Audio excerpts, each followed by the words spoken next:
एक गहरी चांदनी रात में लाली लोमड़ी जंगल की गहराइयों में घूम रही थी। अचानक वो एक पुराने विशाल वृक्ष के नीचे जा पहुंची। वहां उसे एक पुरानी पीली पत्ती मिली जो बहुत तेज चमक रही थी। उसके ऊपर लिखा था, जो सत्य के साथ आएगा उसे फल मिलेंगे, जो छल करेगा वो अंधकार में खो जाएगा। लाली की आंखें ये पढ़कर चमक उठीं। वो सोचने लगी, सुबह होते ही मैं वहां जाऊंगी और उन फलों को खाऊंगी। वो बेसब्री से सुबह का इंतजार करने लगी। सुबह होते ही लाली की आंखें खुलीं। वो तुरंत जंगल के सबसे विशाल हाथी के पास पहुंच गईं और बोली, हाथी भाई, एक ऐसी जगह है जहाँ ऐसे फल हैं जिन्हें खाने से सभी इच्छाएं पूरी हो जाती हैं, लेकिन वहाँ का रास्ता अत्यंत कठिन है। क्या तुम मेरी सहायता करोगे? हाथी बोला। हाँ, हम साथ में चलेंगे। हाँ ठीक है, मजा आएगा और हम वहाँ फल बांटकर खाएंगे। लेकिन लाली, ध्यान रहे, जंगल के रहस्यों को हल्के में नहीं लेना चाहिए। वे बहुत ही भयंकर भी हो सकते हैं। अरे भाई, चिंता मत करो, मैं तुम्हारे साथ हूँ। हम दोनों मिलकर इसे आसानी से सुलझा लेंगे। दोनों ने अपनी यात्रा शुरू कर दी। जंगल की राहों पर चलते हुए वे पहाड़ों की ओर बढ़ रहे थे। रास्ते में बातें करते करते अचानक उन्हें कुछ अजीब आवाजें सुनाई देने लगीं। धोखा मत दो, सत्य बोलो। धोखा मत दो, सत्य बोलो। लाली सुनकर सहम गई। वो हाथी की ओर मुड़कर बोली, हाथी भाई, ये आवाज कैसी है? क्या तुम भी सुन रहे हो? हाँ, मैं भी सुन रहा हूं। ये वन की रहस्यमयी आवाजें हैं। ये उन लोगों को चेतावनी है जिनके मन में छल होता है। थोड़ी दूर आगे बढ़ने पर उन्हें एक विशाल वृक्ष दिखाई दिया। लाली उसे देखकर हैरान रह गई। उस पेड़ की छाल चमक रही थी और उसके आम सोने की तरह जगमगा रहे थे। लाली की आंखें चमक उठीं। वो उत्साहित होकर बोली, देखो हाथी भाई, यही वो जादुई फल हैं। वहां पहुंचकर लाली बोली, हाथी भाई, तुम थक गए होंगे, तुम यहाँ आराम करो, मैं तुम्हारे लिए फल व्यवस्थित करती हूँ। ठीक है, मैं यहीं बैठ जाता हूं।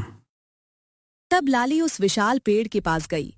उसने सबसे चमकदार और रसीले आम चुपके से अपने पास रख लिए। फिर हाथी को छोटे और साधारण आम दे दिए। ये सब कुछ हाथी देख रहा था। कुछ देर बाद हाथी लाली से बोला, लाली, अगर तुमने फल इकट्ठा कर लिए हों तो हम यहां से चलें। हाँ हाथी भाई, चलते हैं। जैसे ही वे चलने लगे, अचानक दो शेर वहां आ गए। वे जोर से दहाड़ने लगे। लाली उन्हें देखकर घबरा गईं और बोली, हाथी भाई, अब हमारा क्या होगा?